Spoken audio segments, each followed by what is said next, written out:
بسم اللہ الرحمن الرحیم. ویکٹرز اینڈ اسکیلرز کو آج ہم ڈسکس کریں گے. ویکٹرز کو سمجھنے سے پہلے اسکیلر کوانٹٹی کا سمجھنا بہت ضروری ہے.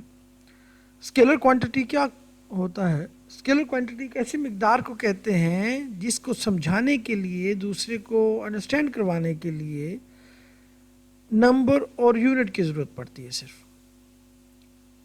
It means a physical quantity that is described by a single number and unit only. اور اس نمبر اور یونٹ دونوں کو ملا کے اس کوانٹٹی کی اماؤنٹ کا یا میگنیچیوڈ کا اندازہ ہوتا ہے. میگنیچیوڈ سے مراد ہاؤ مچ دیٹ کوانٹٹی.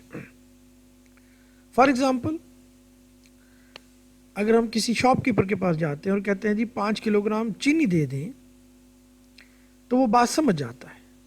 اگر ہم صرف یہ کہیں کہ 5 چینی دے دے تو وہ بات نہیں سمجھے گا. یا ہم کہیں کلو گرام چینی دے دیں تو ہو سکتا ہے وہ سمجھے 5 kilo gram, 6 kilo gram, 10 kilo gram. تو وہ خالی یونٹ بتانے سے بھی بات کو کمپلیٹلی انڈرسٹینڈ نہیں کرے گا. تو اگر مکمل طور پہ اس کو اپنی کوانٹٹی، ریکوائرڈ کوانٹٹی سمجھانی ہے کہ کتنی چینی آپ کو چاہیے، تو آپ کو نمبر بھی بتانا پڑے گا اور ساتھ یونٹ بھی بتانا پڑے گا. 5 کلو گرام چینی دے دے مینس 5 نمبر ہے اور کلو گرام یونٹ ہے. اسی طرح تو یہ ماس کا یونٹ ہوا. ماس ایک ریپرزنٹیشن ہے اور ماس ایک اسکیلر کوانٹٹی ہے. اس کا مطلب ماس کو سمجھانے کے لیے، ماس کی کوانٹٹی کو سمجھانے کے لیے صرف نمبر اور یونٹ سے بات کمپلیٹلی انڈرسٹینڈ ہو جاتی ہے. اسی طرح اگر کسی شاپ کیپر کے پاس جاتے ہیں اور آپ کپڑے کی ڈیمانڈ کرتے ہیں کہ جناب مجھے 5 میٹر کپڑا دے دیں، تو بات سمجھ جائے گا کیونکہ 5 نمبر ہے اور میٹر یونٹ ہے. تو اگر بات کمپلیٹلی سمجھ آ گئی تو ہم کہیں گے یہ کوانٹٹی بھی اسکیلر کوانٹٹی ہے، کیونکہ اس کو سمجھاتے ہوئے ہمیں صرف 2 چیزوں کو بیان کرنا پڑا، نمبر اور یونٹ. اس طرح سے بے شمار مقداریں، بے شمار فزیکل کوانٹٹیز ایسی کوانٹٹیز ہیں جن کو سمجھاتے ہیں صرف نمبر اور یونٹ بیان کر کے، اور ایسی کوانٹٹیز کو ہم اسکیلر کوانٹٹی کہتے ہیں. لیکن اگر کوئی کوانٹٹی نمبر اور یونٹ کو بتانے کے باوجود بھی مکمل طور پہ سمجھ نہیں آئے گی تو ہمیں تیسری چیز کا سہارا لینا پڑتا ہے جسے ڈائریکشن کہتے ہیں. اگر ایسی فزیکل کوانٹٹی جو اپنے جس کو بیان کرنے کے لیے، مکمل طور پر سمجھانے کے لیے 3 چیزوں کی ضرورت پڑے، نمبر، یونٹ اینڈ ڈائریکشن، ایسی کوانٹٹی کو ویکٹر کوانٹٹی کہتے ہیں. سو a physical quantity that is described by both magnitude سے مراد ہے نمبر اور یونٹ، جیسے کہ پہلے بیان کیا ہم نے کہ how much that quantity. Number اور یونٹ دونوں چیزیں مل کے بتاتے ہیں مقدار، magnitude. And also a direction. تو یہ 3 چیزیں ہو گئی، میگنیچیوڈ میں نمبر اور یونٹ شامل ہو گیا، اور تیسری چیز ڈائریکشن. ایسی فزیکل کوانٹٹی جس کو سمجھانے کے لیے 3 چیزوں کا سہارا لینا پڑے، ایسی کوانٹٹی کو ویکٹر کوانٹٹی کہتے ہیں. مثال کے طور پر اگر ہم یہ کہیں، اگر آپ سے یہ کہا جائے کہ ایک آدمی 5 میٹر پر سیکنڈ کی رفتار سے بھاگ رہا ہے، اسے پکڑ کے لے آئیں، تو آپ اسے نہیں پکڑ کے لا سکتے، کیونکہ حالانکہ آپ کو یہ بتا دیا گیا ہے کہ 5 نمبر ہے اور میٹر پر سیکنڈ اس کی سپیڈ کا یونٹ ہے. تو نمبر بھی بتایا، یونٹ بھی بتا دیا، لیکن آپ کو جب تک ڈائریکشن نہیں بتائی جائے گی آپ اس آدمی کو کہ کس طرف جا رہا ہے، وہ شمال میں ہے، نارتھ میں، ساؤتھ میں، ایسٹ ویسٹ میں، تو جب تک کہ ہم کمپلیٹلی انڈرسٹینڈ کروانے کے لیے ڈائریکشن نہیں بتائیں گے آپ کو بات سمجھ نہیں آئے گی. ایسی کوانٹٹی ہم کہیں گے یہ ویکٹر کوانٹٹی، کیونکہ اگر آپ نے کمپلیٹلی بات کو انڈرسٹینڈ کروانا ہے تو ہمیں تینوں چیزوں کا سہارا لینا پڑے گا، نمبر، یونٹ اینڈ ڈائریکشن کا. اسی طرح اگر آپ کو یہ کہا جائے کہ ایک بال پڑا ہوا ہے یہاں سے آپ سے 10 میٹر کے ڈسٹینس پہ، آپ اسے اٹھا کے لے آئیں، تو آپ نہیں اٹھا کے لا سکتے کیونکہ آپ کو ڈائریکشن کی ضرورت ہے. اب اس کوانٹٹی کو سمجھانے کے لیے بھی ہمیں 10 اور میٹر یعنی نمبر اور یونٹ دونوں کے ساتھ یہ بتانا پڑے گا کہ کس ڈائریکشن میں، ادھر ایسٹ میں ہے، ویسٹ میں ہے، یا کسی ریفرنس لائن سے کتنے اینگل پہ ہے، کسی ریفرنس فریمز میں کس اینگل پہ، 30 ڈگری پہ، 40 ڈگری پہ، کسی دیوار کے ساتھ سے، کسی لائن کے ساتھ سے وہ بال کتنے اینگل پہ پڑی ہوئی ہے. تو جب آپ تینوں چیزیں بتا دیں گے کہ 10 میٹر کے ڈسٹینس پہ ہے اور فرض کر لیتے ہیں آپ نارتھ کی ڈائریکشن میں چلے جائیں تو ہم بال کو پک کر سکتے ہیں. تو اس کا مطلب ہے کہ ہمیں تینوں ڈائریکشن، یا کوئی اینگل بتا دیتے ہیں کہ جناب 10 میٹر اور 20 ڈگری کے اینگل پہ پڑا ہوا ہے وہ بال، کسی لیفٹ ریفرنس لائن سے تو آپ اس بال کو اٹھا سکیں گے. اس طرح سے آپ کو ڈائریکشن کوانٹٹی سمجھ آ جائے گی کہ کتنا اماؤنٹ آف ڈسپلیسمنٹ ہے وہاں سے بال کا آپ کی پوزیشن سے. تو اس کا مطلب ویلوسٹی جو ہم نے پہلے اگزامپل میں کہا کہ ایک آدمی 5 میٹر پر سیکنڈ کی سپیڈ سے بھاگ رہا ہے کس ڈائریکشن میں, اس کوانٹٹی کو ویلوسٹی کوانٹٹی کہیں گے کیونکہ اس میں نمبر اور یونٹ کے ساتھ ڈائریکشن بھی موجود ہے. جبکہ دوسرے کیس میں جب ہم نے بال کی بات کی تو وہ ڈسپلیسمنٹ کو ریپرزینٹ کرتی ہے. ڈسپلیسمنٹ اور ویلوسٹی دونوں ویکٹر کوانٹٹیز ہیں. اسی طرح بے شمار اور کوانٹٹیز ویکٹر کوانٹٹیز ہیں جیسے کہ فورس ہے, مومنٹم ہے, ایکسلریشن ہے, ایکسیٹرا. یہاں ایک چیز بڑی قابل غور ہے کہ اسکیلر کوانٹٹیز کو جب ہم ایڈ کرتے ہیں, سبٹریکٹ کرتے ہیں, تو وہ سمپل میتھمیٹیکل رول سے ہو جائے گی کہ 5 کلو گرام چینی ہے اور مزید آپ نے اس میں 3 کلو گرام چینی ڈالی تو ٹوٹل کتنی ہو گئی. آپ سمپل میتھ کا رول ہے ایڈیشن کا, سم کا, 5 + 3 = 8 کلو گرام چینی ہو جائے گی. تو اسکیلر کوانٹٹیز کو ایڈ, سبٹریکٹ, ملٹیپلائی, ڈیوائڈ کر سکتے ہیں سمپل ارتھمیٹک رولز سے جو آپ کے سمپل میتھ کے رولز ہیں. جبکہ ویکٹر کوانٹٹیز کو ہم ڈیل نہیں کر سکتے by simple set of operations اور سمپل میتھمیٹیکل آپریشنز. اس ویکٹرز کے ساتھ ڈیل کرنے کے لیے آپ کو گرافیکل میتھڈ کا سہارا لینا پڑتا ہے. اس کو ذرا مزید ایلیبوریٹ کرتے ہیں. فار ایگزامپل اگر آپ کے پاس 2 ویکٹرز ہیں یا آپ یوں کہیں کہ ایک آدمی اے سے بی پوائنٹ کی طرف چلا اور اس نے 8 میٹر ڈسٹینس کور کیا, اور دین بی سے سی کی طرف چلا اس نے 5 میٹر ڈسٹینس کور کیا, تو اب ٹوٹل ڈسٹینس اس نے کتنا اپنے آپ کو کتنا اپنی جگہ سے کتنا ہٹ گیا ہے, ڈسپلیس ہو گیا ہے, وہ اپنی پلیس سے کتنا ڈسپلیس ہوا ہے. تو آپ کہیں گے کہ سر وہ 8 + 5 13 ڈسپلیس نہیں ہوا بلکہ وہ 13 سے کچھ کم ڈسپلیس ہوا. اس کی انیشل پوزیشن سے فائنل پوزیشن تک کا جو ڈسٹینس ہے اے سے سی تک کا وہ 13 نہیں ہے. اٹ مینس 8 + 5 کرنے سے جو آنسر آئے گا وہ رانگ آئے گا اور آپ کا ایکچوئل ڈسٹینس جو ہے وہ 13 سے کم ہوگا, جو کہ ہمیں گرافیکل میتھڈ سے لینا پڑے گا کہ ہم گراف بنا کے اس کے اسکیل کے اکارڈنگلی ہمیں رولر یوز کرتے ہوئے کیلکولیشن میئر کرنا پڑے گا, اور ہم بتا دیں گے کہ اگر یہ 8 سینٹی میٹر ہے, یہ 5 سینٹی میٹر ہے, یہ 13 سینٹی میٹر بن رہا ہے, لیٹس سپوز یہ 10 سینٹی میٹر ہے, تو آپ یہ فرض کیا, یہ لازمی نہیں 10 آئے لیکن فرض کر لیتے ہیں یہ 10 سینٹی میٹر ہے, تو ہم کہیں گے جی اس کا ایکچوئل ڈسٹینس 10 میٹر ہے یا 10 centi metre.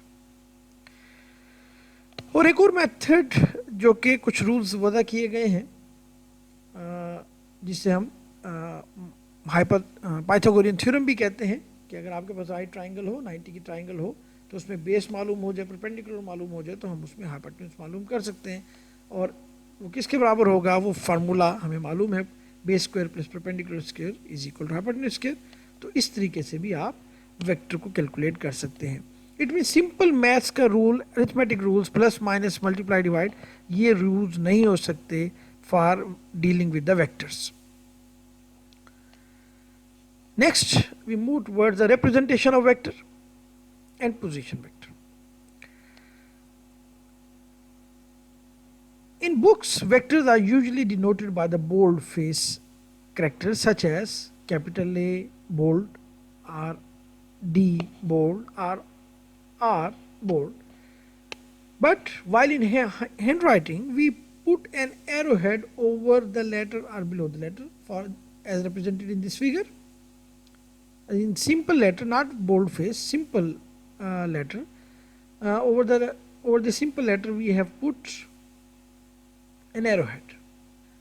So for representation of vector, we use usually bold face letter. یہاں ایک چیز بڑی قابل غور ہے کہ ویکٹرز کو ریپرزینٹ کرنے کے لیے 2 طریقے ہوتے ہیں, ایک سمبولک ریپرزنٹیشن اور ایک گرافیکل ریپرزنٹیشن.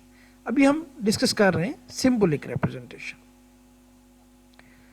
تو سمبولک ریپرزنٹیشن میں سمبل کس طرح سے ریپرزینٹ کیا جاتا ہے, تو اس میں لیٹرز کو یا تو ان سمبلس کو یا تو بولڈ کر کے لکھا جاتا ہے, یا سمپل وداؤٹ بولڈ کیے اس کے اوپر ایروہیڈ لگایا جاتا ہے, یا اس لیٹر کے نیچے ایروہیڈ لگایا جاتا ہے. And if you wish to refer only to the magnitude of a vector, then we use only the light face type such as small d, not bold d. If the letter is written in not bold face or light face, then we say that this represents only the magnitude. And for the vector representation or graphical representation,